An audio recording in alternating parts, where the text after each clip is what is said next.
Pues bueno, esto nos lleva a entrar al tercer tema del día, que es el tema básicamente de la sorpresiva salida, de la sorpresiva renuncia no renunciada, sí renunciada, así, no renunciada, sí renunciada, no renunciada, de Julio Scherer.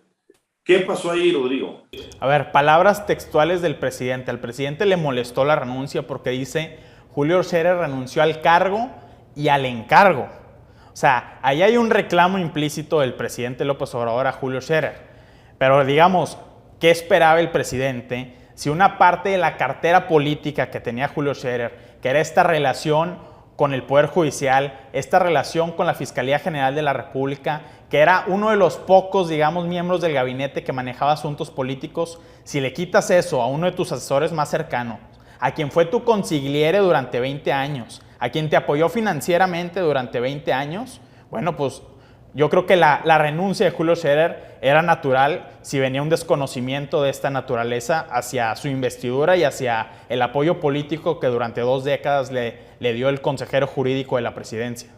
Ese fue el motivo por el cual yo insisto, y lo insistí, lo dije en el video de hace unos días, se presentó ya el síndrome de Caín. Es decir, el hermano que mata con la quijada del burro al hermano. En este caso, el hermano mayor, que es el presidente López Obrador, que siempre se pregona, decir siempre públicamente que fulano de tal es mi hermano, perengano de tal es mi hermano. Cuando puede, a sus grandes allegados los llama hermanos. La pregunta es, a lo que yo he vivido con el presidente y lo he visto, el presidente López Obrador no tiene hermanos. A los hermanos no se les hace lo que en su momento se le hizo a un Alfonso Romo, en su momento le hizo un Esteban Moctezuma, a Olga, y ahora a Scherer. Alfonso Romo pues terminó ignorando todas sus buenas propuestas respecto a los planes empresariales, financieros y económicos del país y se fue por encima de todas las propuestas y en muchas ocasiones Romo era un sorprendido, igual que todos nosotros, de lo que estaba pasando. Y brincamos a Moctezuma y ni se diga.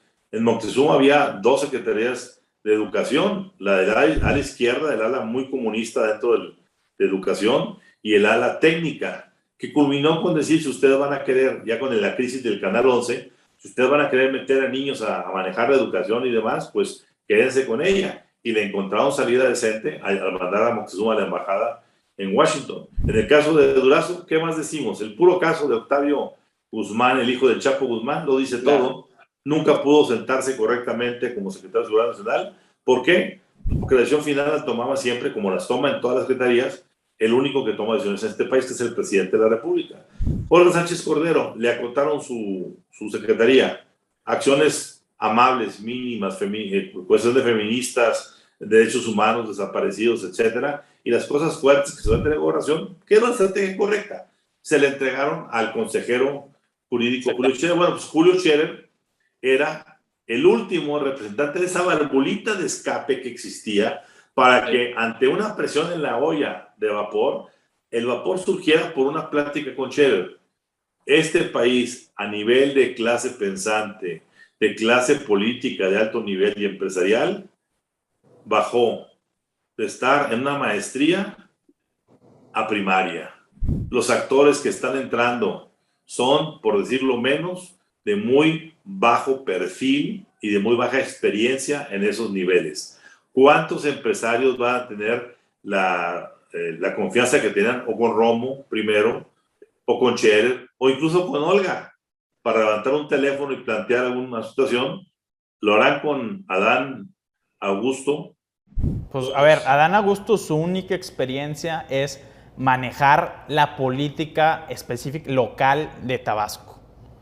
Eso contrasta con los casos con los que manejó Julio Scherer. ¿Qué casos manejó? Bueno, el pacto que se hizo con Ancira y que ahora podría resultar en que Pemex sea el dueño del 99% de las acciones de Altos Hornos de México. ¿Qué otro caso hubo? Bueno, el conflicto de muy alto nivel de Grupo Prisa con Miguel Alemán Mañani. ¿Qué otro caso hubo? Bueno, ahí se acercaron empresarios del sector energético porque tenían ahí, Pemex tenía deudos con ellos que no podían cobrar y la única válvula de escape, como dices, es Julio Scherer. Esa ventana ya se cerró. ¿Qué va a pasar? Pues van a buscar opciones de antagonismo. ya no de diálogo, de antagonismo. De litigio. Exactamente. A ver, hay una parte muy importante. De la salida de Scherer se habla de que Scherer realmente llegó al límite. Tan llegó al límite que el presidente trató incluso de desmentirlo con Jesús Ramírez, diciendo que era un rumor. Cuando conocimos la carta de Scherer, la carta tenía fecha del 30. Claro. Y ya pasada la fecha del 30, Ramírez estaba diciendo que era un rumor cuando ya se conocía la renuncia ahí en la presidencia. Ojalá que cuando se haga la crónica de las mentiras de la semana en la mañanera, pues se incluyan ellos solos como mentirosos, porque pues si a los medios de comunicación se les señala, ellos también tienen que señalarse a sí mismos. A ver, de la misma fuente presidencial, Ramón, salió la versión de que se le había ofrecido una Secretaría de Estado a Julio Scherer cuando esto todavía estaba en el aire. Es decir, el presidente todavía estaba cabildeando esta contención de daños a su gabinete. Pero aquí veamos cuáles son los puntos. Hay 4 puntos básicos que se mencionan de por qué Julio se va. Uno, por supuesto, estaba ya rebasado en cuanto a decir, aquí ya no están respetando los acuerdos. Claro. ¿Y esos acuerdos cuáles eran? Bueno, en el momento que el presidente sale a anunciar al nuevo secretario de Gobernación y dice que el secretario va a tener todas las atribuciones en el Poder Legislativo, Judicial, en la Corte, que tenía, en la parte incluso empresarial que tenía Julio Scherer, pues Julio dice, bueno, ya me están relevando lo que yo tengo. No hay ninguna sentada para platicarlo. 2, no olvidemos que Julio Scherer y Olga Sánchez Cordero traían una disputa de antaño. Una disputa que, pues, al salir Olga, seguramente también hubo ahí forcejeos, situaciones, propuestas, etcétera. Y hay quien dice que para empatar el marcador terminó el presidente admitiendo que sí, pues ni modo, ya no le queda otra, Julio no se quería quedar. Una tercera posibilidad es que todos los casos que estaba Julio manejando, que tenían que ver con los casos de Lozoya, con el caso de Ancira, ¿sí? Inconcluso ahorita esta semana todavía el señor no cumple con todas las cuestiones, próximamente podría vérsele en la cárcel de nuevo, claro. Aunque esté en San Antonio, Texas y se ufane de ser ciudadano americano y tenga sus fideicomisos en Estados Unidos, eso es peligroso. Pero a eso súmale los casos Collado, Romero de Champs, es decir, N casos de procedimientos, todos por una u otra razón, puestos ahí, ¿en dónde? En la Fiscalía de Detenidos. ¿Cuántas veces hemos hablado de que la Fiscalía tiene limitaciones importantes y de que el propio fiscal Alejandro Gertz Manero tiene conflictos de interés personales que lo han debilitado, como es el caso de la Fundación Jenkins y como es el caso de Alejandra Cuevas? A ver, Scherer apoyaba mucho en esa parte para coordinar a todas las unidades del gobierno que estaban involucradas en la generación de este expediente. Y ahorita el presidente se queda, digamos, sin ese brazo. Va a llegar el secretario de Gobernación apenas a ver el quién es quién de estos expedientes tan relevantes y de los cuales ya urge que avancen los expedientes, al menos políticamente hablando. Pues yo creo que el presidente se queda sin digamos así, una ficha importantísima, dificilísimo de reemplazar por el estilo personal de hacer las cosas de Julio Scherer.